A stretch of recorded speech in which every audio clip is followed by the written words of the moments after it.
성일에 특별히 새로운 한 달을 시작하는 3월 첫 주에 주님의 전을 사모하고 간절한 마음으로 주님을 높여드리기를 열망하며 또 말씀을 통해 하나님의 음성을 듣기를 사모하고 모여든 여러분 모두가 개별적으로 주님을 만나고 돌아가는 귀한 자리가 되기를 주님의 이름으로 축원을 드립니다.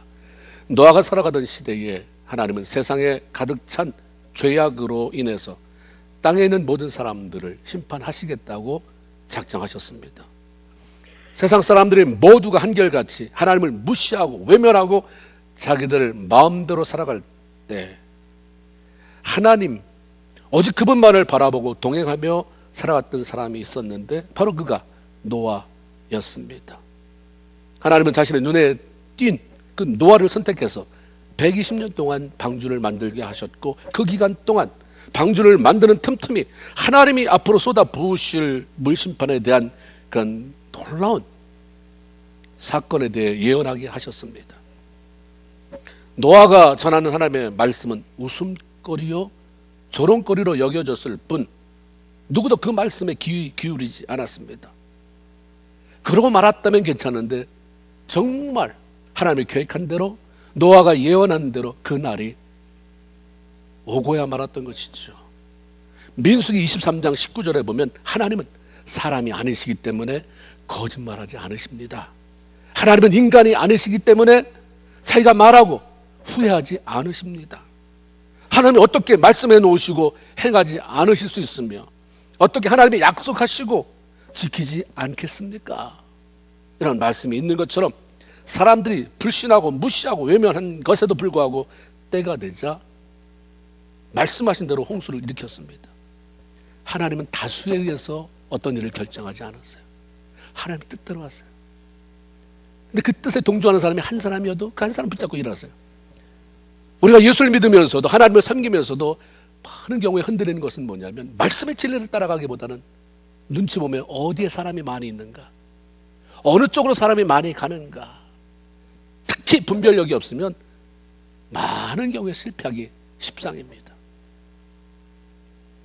여기 오면 한 세상을 한 세대에 그 땅을 심판하는데 많은 사람이 동조 안 했다고 해서 야 노아야 이번엔 안 되겠다, 너무 나의 말을 따라오지 않아도 너무 안 따라온다, 야 니네 식구 8명 빼고는 누가 있냐, 다음번으로 하자, 다음번, 이 약속 취소하자.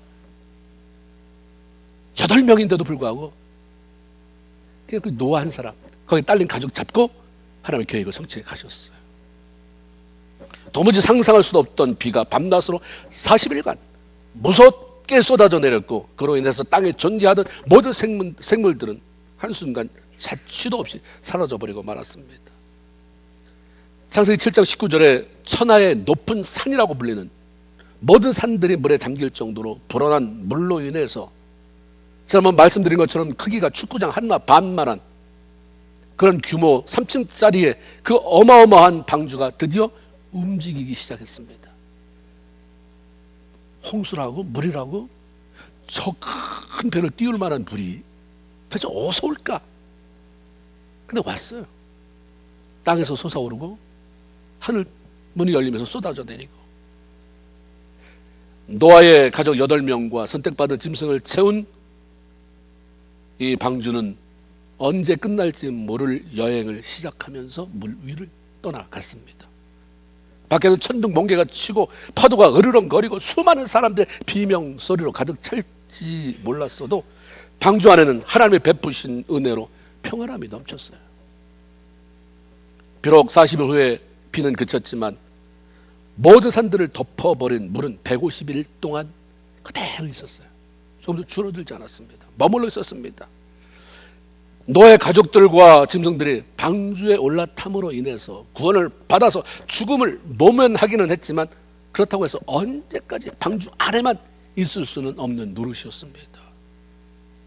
아무리 방주가 크다고 해도 방주 안에 수많은 짐승이 들어가 있는데 그 배 안의 공기가 밖의 공기처럼 신선할 수는 없는 노릇이고 준비한 양식도 일정 기간을 준비한 것이지 영원히 준비한 게 아니에요.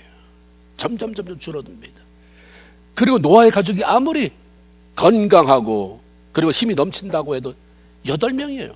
노아 아들 셋 남자 4명, 부인 며느리 셋 여자 4명. 축구장 반만한 크기의 3층짜리 거기 가득 채워진 짐승들을 이 8사람이 돌보는 것은 한계가 있어요. 먹여주고 돌봐야 되고 이게 쉬운 일이겠습니까? 그런데 이게 계속 진행된다면 문제가 있었을 것인데, 놀랍게도 150일이 지난 다음부터 하나님께서 바람을 불게 하셨어요. 강한 바람에 물을 치니까, 물을 밀어대니까 물이 밀려나갔다. 그 물이 점점 어디론가 사라지고 점점 줄어들기 시작했습니다. 150일 동안 물이 감하지 않고 그대로 있던 이 물을 왜 어느 날 하나님이 바람을 불어와 몰아가게 하셨을까에 대한 이유가 1절에 나옵니다. 하나님께서 노아와 그와 함께 방주 안에 있는 모든 들짐승과 가축을 기억하사. 성경에 나오는 스토리 참 중요해요. 때로는 어떤 단어 중요하잖아요. 우리가 설교를 들을 때 모든 설교를 다 기억할 수는 없지만 어떤 단어, 내 마음에 부딪히는 그 단어를 잡는 것은 굉장히 중요하잖아요. 기억하사. 여기부터 우리는 기억하시는 하나님, 이 하나님을 생각하게 됩니다. 하나님께서 노아와 그 가족들, 짐승들을 배 안에 들어가게 하심으로 홍수 심판에서 구원을 받게 하셨어도 그 후에 그들을 잊어버렸다면, 그걸 내버려뒀다고 한다면 결국 그들이 물에서는 살아났을지 모르지만 배 안에 갇혀서 질식해 죽었거나 무슨 병으로 죽었거나 아니면 먹을 것이 없어서 굶어 죽었거나 비참하게, 오히려 어쩌면 한순간에 죽어버리는 게 나았을지도 모를, 서서히 말라 죽어가는 그런 일이 생겼을지도 모를 일입니다. 그러나 하나님은 방주 안에 노아의 가족들과 짐승들이 타고 있다는 사실을 기억하셨어요. 기억하셨다고 하는 그 말은 그들 모두가 하나님의 생각 속에 있었다고 하는 것이고, 그들이 어떤 존재인지를 아시는 하나님은 그들을 도와주려는 마음을 가지고 계셨다고 하는 거죠. 늘 마음속에 그들이 있었어요. 죽어가는 사람에, 물속에서 허우적거리는 사람에 대한 관심이 아닌 하나님이 구원하셔서 방주 속에 집어넣은 그 사람에 대해서 하나님의 마음이 떠나가지 않았어요. 이게 기억하셨다입니다. 방주 안에 있는 사람들이나 짐승들이 너무 오래 제한된 공간에 머물러 있게 되면 힘들어지고 더 나아가 고통스러워질 수도 있다는 사실을 아신 것이죠. 그래서 정확한 타이밍에 그들을 방주 밖으로 내보내서 마음껏 활동하며 살아가게 하시기 위해서 바람을 보내고 물이 점점 줄어들게 하셨고, 그때부터 2달 만에 물이 많이 줄어서 노아의 방주가 아라랏산이라고 하는 것에 걸리게 됐어요. 거기에 머물게 됐습니다. 하나님은 성경을 쭉 읽어보면 2가지를 기억하시는 분이에요. 나에 대해서, 여러분에 대해서 2가지를 기억해요. 하나는 우리 모두가 약하다는 것을 기억해요. 그리고 또 하나는 다 약한데 어떤 사람은 자기 약함을 알고 그 약함을 고백하면서 앞에 의지하는 사람이 있고, 약한데도 불구하고 하나님을 대적하며 사는 사람이 있다는 것을 기억하죠. 우리의 연약함을 아시고 기억하시는 하나님은 가장 선한 길로 우리를 이끌어 가시는 분입니다. 다윗은 시편 103편을 통해서 하나님이 누구냐? 하나님은 우리 죄를 용서하시고 아버지가 자신을 불쌍히 여기는 것처럼 우리를 불쌍히 여기는 분이다 라고 말하면서 103편 14절에 이렇게 말씀합니다. 왜 그렇게 하시느냐? 이는 그가 우리의 체질을 아시며 우리가 단지 먼지임을 아시기 때문이다, 기억하시기 때문이다 그랬어요. 우리가 단지 먼지뿐임을 기억하시미로다. 하나님이 우리를 만드셨잖아요. 체질을 아신다고 하는 것은 내 속에 뭐 어떤 오장육부가 어떤 다 이런 말보다는 뭐로 만들어졌는지, 저 뼈대가 프레임이 뭔지를 아시는 거죠. 네가 그렇게 예쁘게 차려입고 그렇게 외모 꾸미는데 돈 많이 들이고 너 밖에 뭘 업적을 많이 쌓는데 수고해도 너는 저 거진 똑같다. 프레임이 더스트야, 먼지다, 흙이다. 흙으로 지음을 받고 결국 죽어서 한 줌의 흙으로 돌아가게 되는 아주 연약한 존재가 너다, 인간이다라는 것을 하나님이 늘 마음에 두고 계신 거죠. 그렇기 때문에 그 하나님이 우리가 싸울 마음 없어요. 잘 되게 하고 싶은 거예요. 약하니까. 도와달라고 하면 그래? 하나님 나 정말 잘못했어 용서하세요. 이렇게 말하는데 흙으로 지은 그 연약한 질긋하고 하나님이 뭐 하자고 싸우겠어요? 그렇기 때문에 우리가 우리의 연약함을 기억하신 하나님 앞에 잘 살아가는 비결은 내 연약함을 인정하는 거예요. 약해 빠졌는데 그렇게 자존심 내세우면서 아무 의미가 없잖아요. 나 연약합니다. 하면 어떻게 했으면 좋겠습니까? 말씀을 상고하니 말씀이 이렇게 살라고 하니까 하나님 나 그렇게 살겠습니다. 그렇게 살아갈 때, 그렇게 순종의 삶을 살아갈 때 하나님께 기억이 되는 사람으로서의 삶을 살아가게 되는 거죠. 사람들은 자기 삶에 결정적으로 힘들고 어려운 순간이 오면 하나님께 기도하죠. 기도하는 가운데 자기를 기억해달라고. 그래서 하나님 이 어려움을 넘어가게 해달라고 그렇게 요청합니다. 히스기야라고 하는 왕이 병들어 죽었어요. 잘 나갈 때 죽었거든요. 막 나라가 융성해지고 막 번성하려고 할 때 죽었어요. 죽을 병이 걸렸습니다. 그가 그래서 하나님 앞에 기도했을 때 그 드린 기도 내용의 일부가 이렇습니다.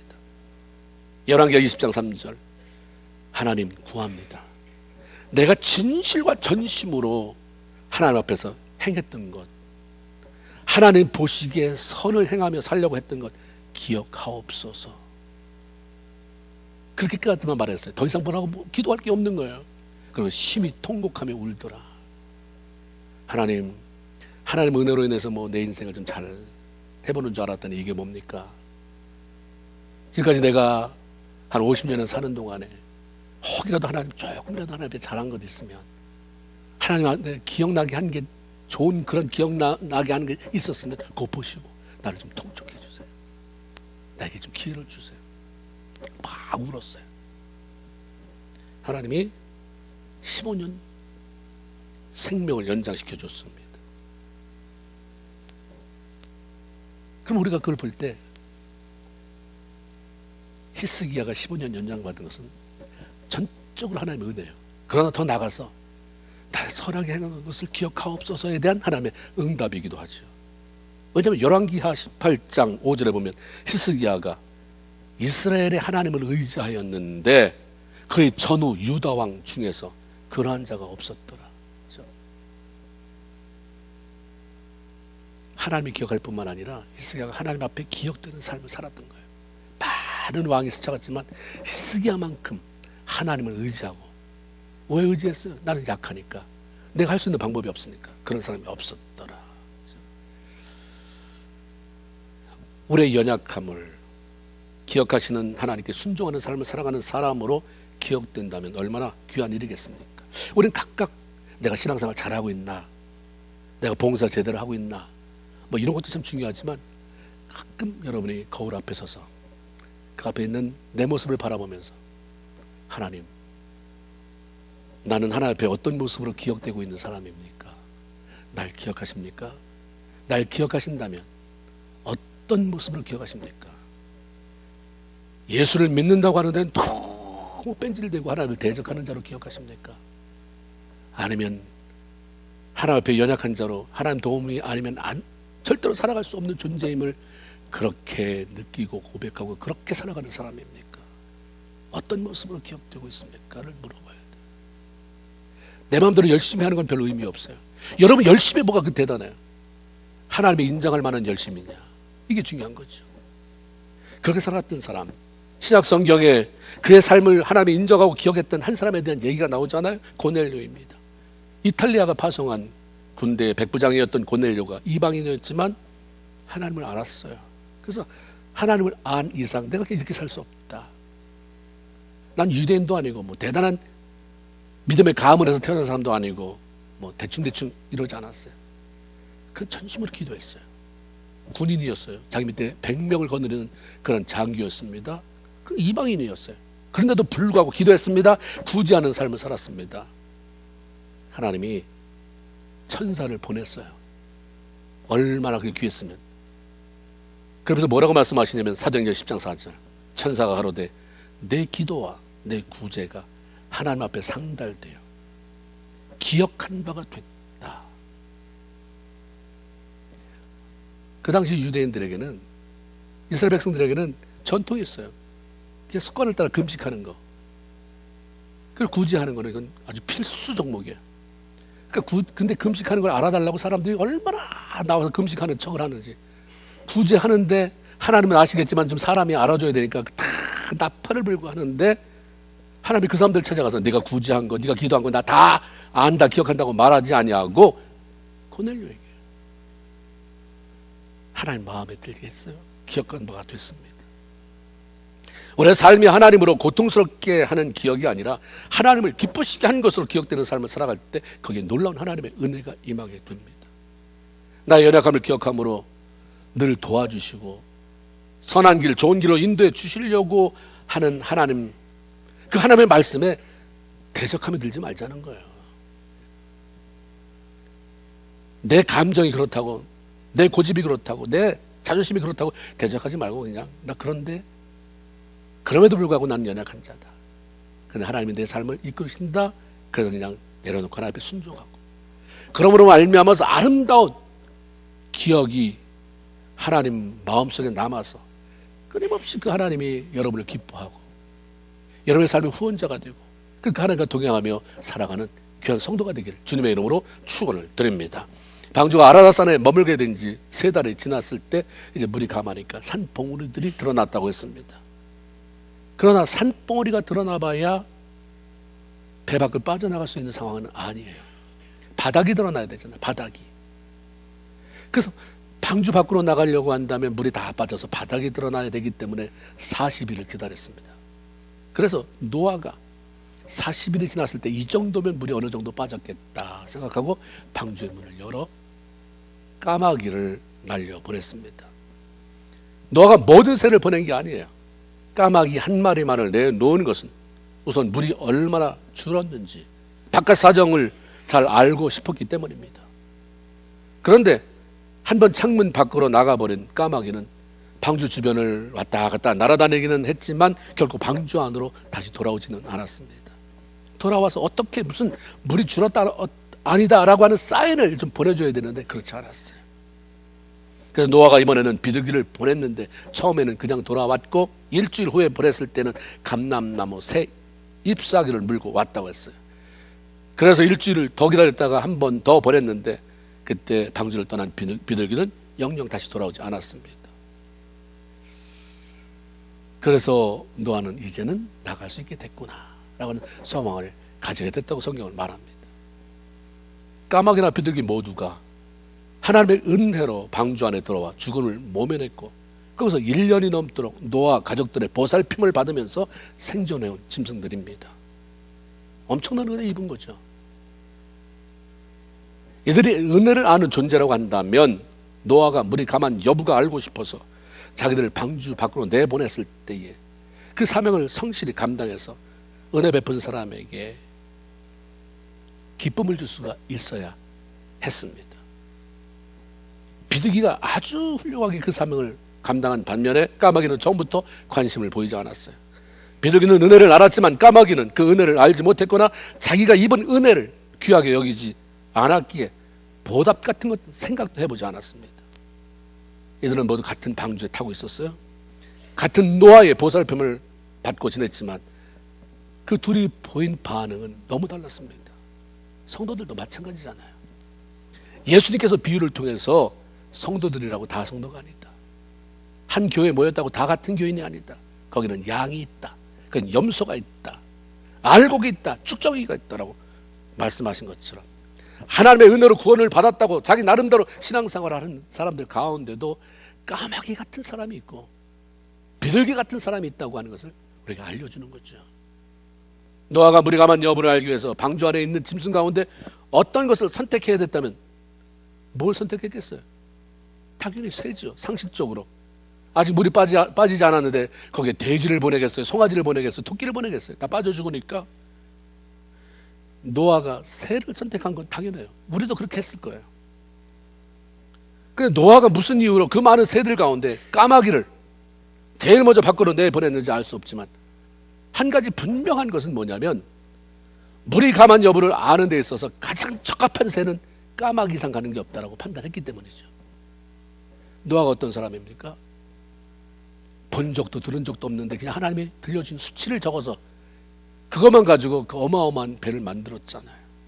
그리고 배 안에서도 일주일 후에 40일이 지나서 150일 뭐예요? 날짜게 써나고 있던 사람이에요.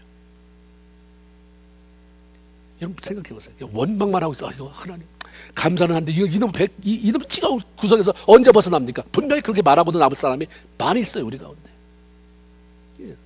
줘도 살려줬어도 하나님이 이제 뭔가 계획이 있겠지. 하나님 이거 이 기간을 어떻게 기다릴까요? 어떻게 선용해서 재미있게 지낼까요?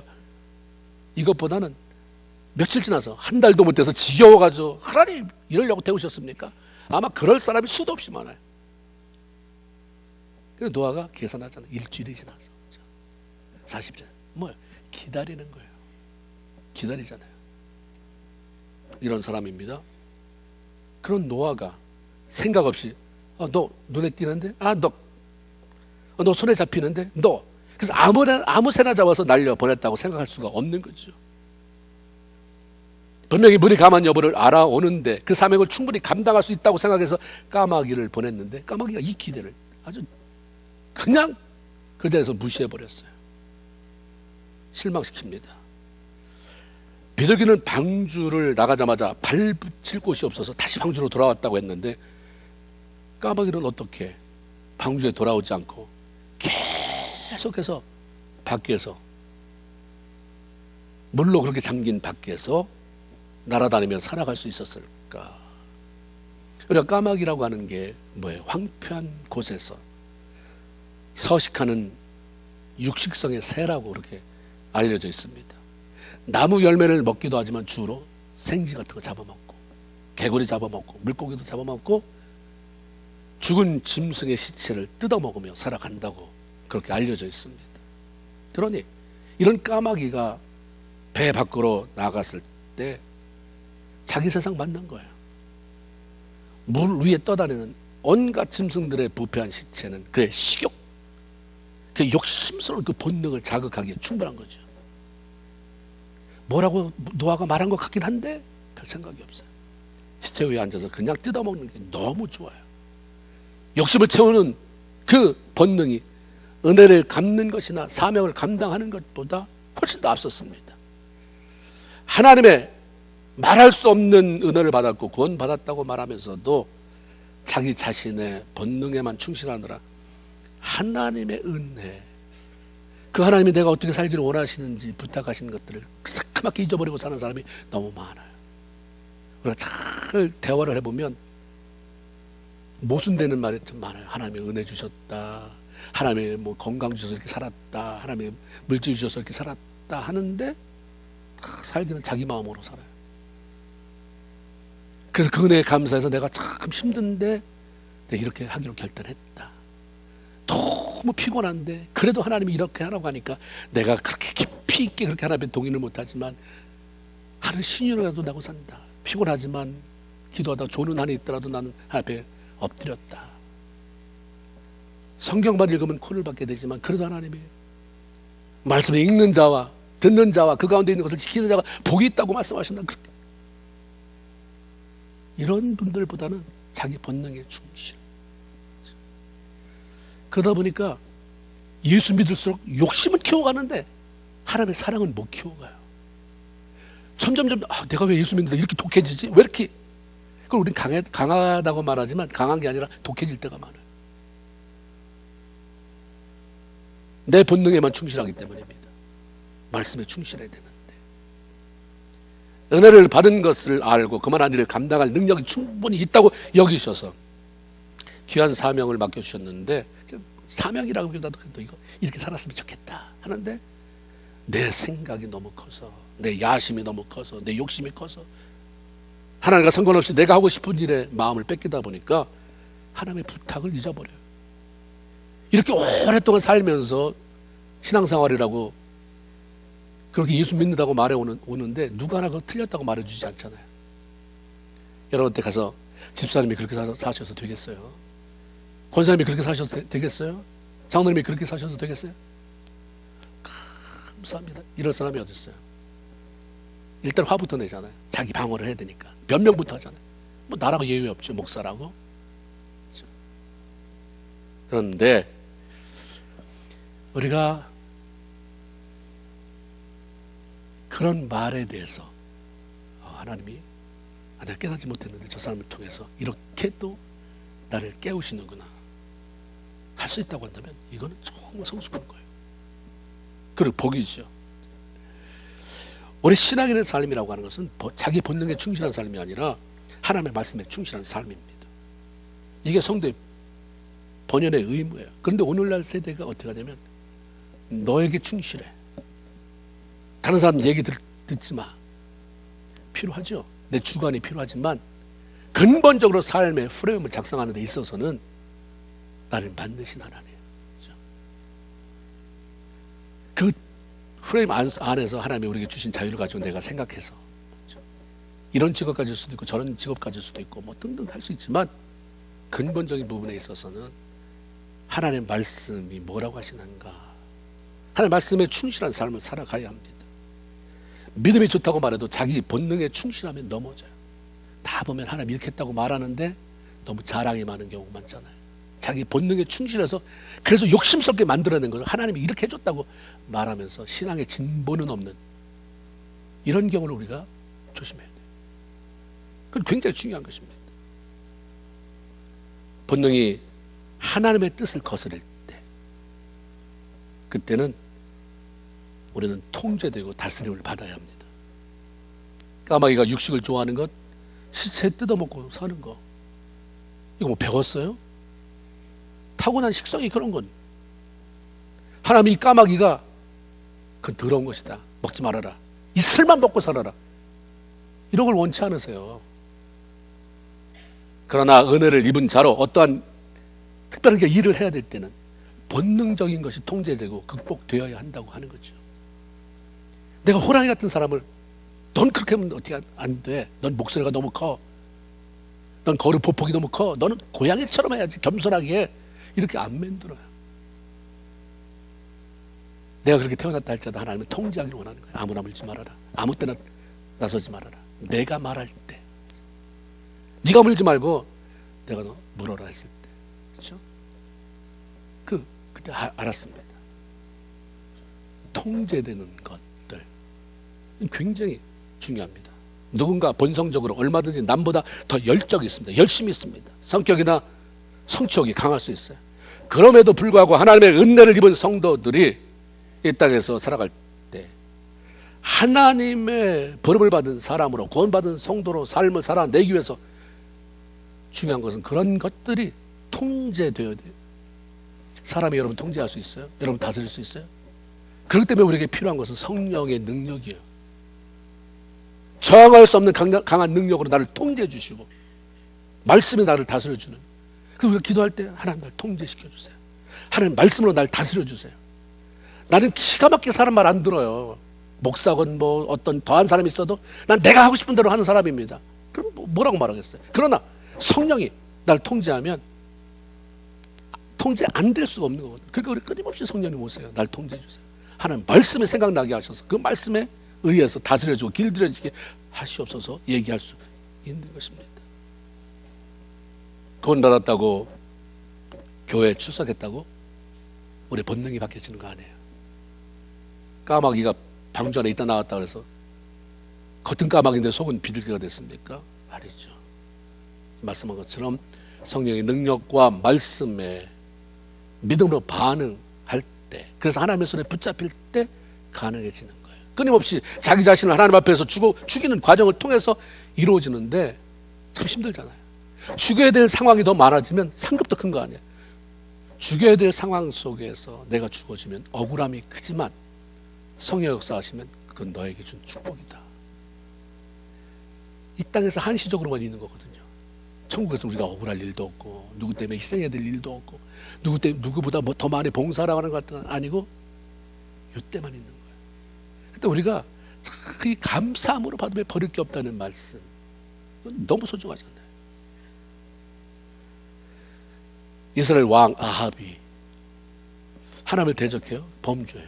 그래서 하나님이 내린 형벌이 뭐냐면 그 나라에 우로가 이슬도 사라지고 비도 사라지는, 팔레스틴의 식물이 자라는 것 보면 비가 안 와도 그 이슬이 내리잖아요.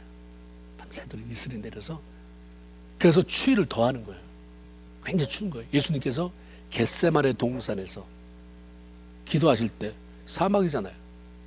밤새도록 기도하시면서 땀을 흘렸다는 것은 이건 엄청나게 기도한 거예요. 추운데 이슬이 내려서 막 옷이 다 젖고 추운데 사막 기후에서 얼마나 기도하셨으면 땀이 났을까. 이슬이 없어졌어요.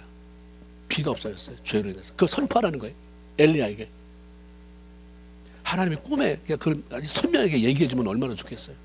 엘리야야, 너 가서 아합을 찾아가서 만나서 그 얘기 해줘라. 그리고 도망쳤어요. 분명히 이 메시지를 들은 이 아합 왕이 분노해서 니놈이 감히, 하나님은 너한테는 하나님이지 나한테는 아무 관심도 없고 관련도 없고, 그리고 이 땅에서 너는 내 백성이고 나는 가장 최고의 주위에 있는 그런 왕인데 네가 나한테 그따위 재앙을 마구 쏟아부어 너 죽이겠다. 이게 뭐 뻔한 거잖아요. 엘리야가 도망칩니다. 하나님이 그를 숨겨줬어요. 그릿이라고 하는 시냇가에 그를 숨겨줬어요. 숨겨줬는데 문제는 먹고 살아야 되잖아요. 그때 하나님이 선택한 게 뭡니까? 까마귀예요. 여러분 열왕기에 보면 하나님이 까마귀를 선택했습니다. 그에게 명령해서 아침과 저녁으로 우리가 말하는 밥을, 끼니를 엘리야에게 날라다 주게 했는데 그 내용이 뭐예요? 그 음식 내용이 떡과 고기라고 했어요. 떡과 고기. 육식을 좋아하는 까마귀가 그 고기를 하나도 건드리지 않아요. 그리고 엘리야가 있는 것은 탁 아침에, 저녁에 갔다가 탁 저녁에. 여러분 떡 그대로 있어요. 고기 그대로 있어요. 자기 본능을 자극하는, 자기 그 식탐을 자극하는 그 고기 냄새가 스물스물 올라오는데도 그대로 갖다 놔요. 물론 기적이에요. 하나님 행하신 기적이지만 까마귀의 본성이 하나님 손에 다스림을 받을 때는 이런 일도 가능한 거예요. 나는 원래 태어나기를, 나는 원래 성격이, 천만의 말씀이에요. 까마귀가 하나님 손에 붙잡히니까 고기 그대로 날라다 주잖아요. 하나님의 손에 제대로 붙잡히면 달라지지 않을 수가 없는 것입니다. 그런데 왜 그렇게 오래 예수를 믿어도 달라지지 않는가? 죄 때문에 라고 그냥 이렇게 넘어가지 마세요. 그것은 절대적으로 하나님의 손에 붙들리기를 원치 않기 때문입니다. 원하지 않아요. 은혜 생활을 기피하는 사람은 그런 사람도 있을까? 대다수가 그래요. 믿어는 주는데, 대충은 믿어주는데 절대적으로 전폭적으로 그분에게 붙잡히는 것은 너무 싫어요. 이스라엘 백성들이 끊임없이 그렇게 많은 기적을 보고도 하나님을 품을 떠나려고 했던 게 은혜 없으면 신앙생활이 지겨운 거예요. 그걸 벗어나고 싶잖아요. 르네상스 시대에도 부모 시대에는 그냥 하나님만 바라보고 어떻게든지 살아야 되겠다 해서 하나님의 은혜로 그렇게 다 일궜잖아요. 그 돈으로 자식들 교육시켰더니 가서 하나님이 죽었다는 둥, 없다는 둥, 그러면서 하나님보다 이제 인간이 두각을 나타내야 되니까 인간의 아름다움을 찬미하고 인간의 지식에 뛰어난, 그러면서 망해가는 거예요. 유럽이 그랬잖아요. 그렇죠? 유럽의 기독교가 하나님을 섬기는 일이 왕성했을 때는 그 나라가 그 지역이 정말 모든 것을 누렸는데 지금 피폐해돼가고, 옛날의 교회는 다 모슬렘 성전으로 많이 바뀌어가기도 하고요. 붙잡히지 않으려고 하니까요. 베풀어 주신 은혜는 감사하지만 그렇다고 해서 모든 하나님의 말씀에 아멘 할 수는 없습니다. 하나님 이해해 주세요. 나 그 말씀에 통제받으면서 그렇게 불편하게 살고 싶지 않습니다. 한 번밖에 살지 않는 인생. 그래서 주님이 그래, 한 번밖에 살지 않기 때문에 내가 너를 통제하고 다스리고, 네가 연약하기 때문에 내가 너를 잡아서 이 땅의 삶을 복되게 할 것이고, 그 복된 삶이 끝나면 나랑 기쁨으로 제외하기를 원해서 그러는 것이라고 하는데 못 알아듣잖아요. 우리가 말씀을 들으면서 나는 까마귀꽝가 아니면 너무 감사할 일이죠. 노아가 까마귀 대신 보낸 새가 비둘기입니다. 그런데 비둘기는 노아가 창밖으로 내보내자마자 방주 안으로 다시 돌아왔어요. 그 이유에 대해서 9절, 비둘기가 발붙일 곳을 찾지 못하고 방주로 돌아와. 옛날 성경에는 접촉이에요. 발을 접할 수 있는 것이 없어서 돌아왔다. 비둘기는 본성적으로 깨끗한 새잖아요.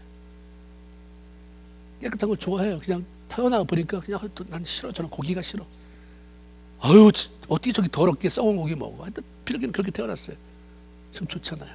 그렇죠? 그렇게 태어날 수 있으면. 근데 이런 사람이 다 이렇게 비둘기처럼만 지낼 수 없어요. 때로는 나 못하는데 저 까마귀는 어떻게 저렇게 개걸스럽게 잘 뜯어먹을까. 나도 한번 만져볼까 말까 갈등. 자기가 좋은 걸 모르고 왜 안 들어오지? 아유, 얼마나 좋을까. 나도 마음대로 가서 돌아볼까. 근데 비둘기는, 여기 나온 비둘기는 아무데나 앉아서 썩은 고기나 뜯어먹고 있을 수 없었어요. 자기와 다르게 아무데나 앉아서 썩은 시체를 뜯어먹는 그 까마귀를 조금도 부러워하지 않았어요. 물이 감한 여부를 알려주어야 할 그 까마귀가 방주로 돌아갈 생각도 하지 아니하고 자기 마음대로 여기저기 돌아다니는 모습을 자유롭겠다 이렇게 생각도 안 했어요. 비둘기는 방주 안에 있는 것을 답답하게 여기지도 않았어요. 그러기에 발붙일 곳이 없을 때는 그냥 즉시 다시 돌아왔습니다. 그냥 돌아왔을 뿐인데도 불구하고 노아는 그 모습을 통해서 아직 방주 밖에 물이 남아있구나, 감하지 않았구나 그냥 알았어요. 그래 대단한 걸 알아도 그냥 나는 하나님이 많은 은혜를 받았다. 그 일을 부탁했다. 근데 그 일을 할 힘이 없어도 그냥 하나님 해보려고 했는데 잘 못하겠습니다. 하나님 앞에 돌아와서 무릎 꿇으면 그 사실만 가지고도 하나님이 아는 게 너무 많아요. 뭐 작품을 만들려고 하지 마세요. 인위적으로 꾸며서 그냥 그렇게 하면 돼요. 지금 하나님 아닌데요. 잘 안 되겠습니다. 대신 다시 돌아와야죠. 그래서 하나님 앞에 다시 무릎을 꿇는 일. 이거 얼마나 중요합니까? 7일 기다렸습니다. 다시 비둘기를 내어놨어요. 저녁에 돌아왔습니다. 그 입에 감람나무 새 잎사귀가 물려 있었다고 했어요. 비둘기가 나가자마자 바로 돌아온 게 아니에요. 그때는 많이 돌아다녔다는 얘기죠. 그러니까 돌아오는 게 저녁에 돌아온 거잖아요. 하루 종일 돌아다니다가 저녁에 돌아왔는데 그 모습만으로도 물이 전보다 많이 감했구나. 비둘기가 어디 나무 가지나 어디에도 좀 걸터 앉을 만한 곳이 이제 드러났나 보다 알 수 있었잖아요. 그런데 그 입에 물린 감람나무 새 잎사귀를 보면서 노아의 가족과 그의 모든 그 건속들이 이제 진노의 홍수 심판이 다 끝났구나. 다시 생명이 싹트기 시작했다. 이제 새롭게 일하시는 하나님을 볼 수 있겠구나. 소망을 가질 수 있게 됐습니다.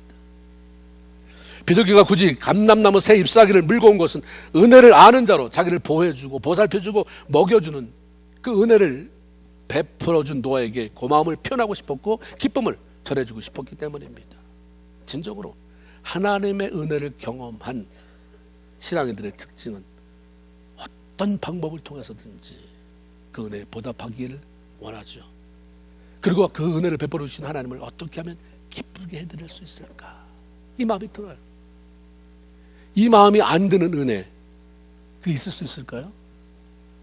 진정으로 하나님의 은혜를 맛보면 그렇게 움직여지는 거예요. 어떻게 살까? 이 하나님을 위해서 어떻게 내가 조금이라도 그렇게 기쁨이 되는 삶을 살까? 그래서 사도 바울이 선택한 단어가 보답하는 양으로 그랬어요. 은혜를 받았으면 그에 보답하겠다는 마음가짐으로 살아라. 네가 그렇게 못하겠어도 너 생각해봐라. 하나님 은혜 받았잖아. 그 은혜 생각하면서 조금 마음 열어. 사도 바울이 하는 얘기예요.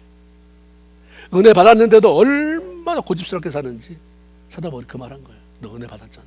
구원받아서 너 전국 백성 됐다며 은혜 받은 것 보답하는 양으로 조금 마음 열어라. 에베소서 4장 32절에 서로 인자하게 하며 불쌍히 여기며 서로 용서하기를 하나님이 그리스도 안에서 너희를 용서하신 것 같이 해라. 내가 너를 사랑했잖아. 내가 너를 불쌍히 여겼잖아. 내가 너를 용서해 줬잖아. 그리스도 안에서 이 모든 것을 내가 허락한 것처럼 너도 내가 원하는 것, 나에게 은혜 갚는 마음을 가지고 다른 사람 불쌍히 여겨주고 다른 사람 용서하고 다른 사람 사랑하고 살았으면 좋겠다. 이게 하나님 우리에게 모두에게 맡긴 일이에요. 데살로니가서 5장 13절 저의 역사로 말미암아 사랑 안에서 가장 귀히 여기며 너희끼리 화목해라. 내가 너를 소중하게 여겼으니까 너도 서로 소중하게 여기고 귀하게 여기고 그리고 서로 화목해 해라. 은혜 받은 사람의 삶은 내 뜻 버리고 주님의 뜻대로, 내 생각 고집 버리고 주의 말씀에 순종하며 따르겠다고 결단하는 삶이 따르는 것입니다. 찬송가 216장, 옛날 찬송가 356장의 제목이 성자의 귀한 몸입니다. 거기 4절의 가사가 그래요. 만 가지 은혜를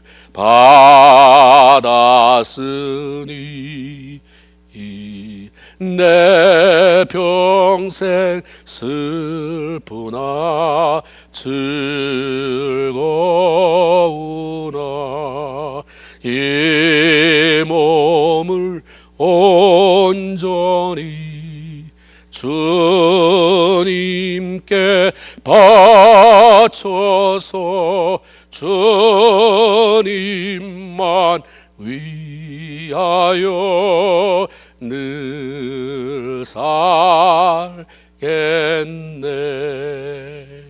말로 다 할 수 없는 크신 하나님의 은혜를 입은 사람으로, 그 은혜를 입은 나 여러분으로서 그 은혜를 알고 그 은혜를 보답하는 삶을 추구해 감으로 말미암아 이 땅에 하나님의 참 귀하다, 참 내가 너만 보면 웃음이 납니다.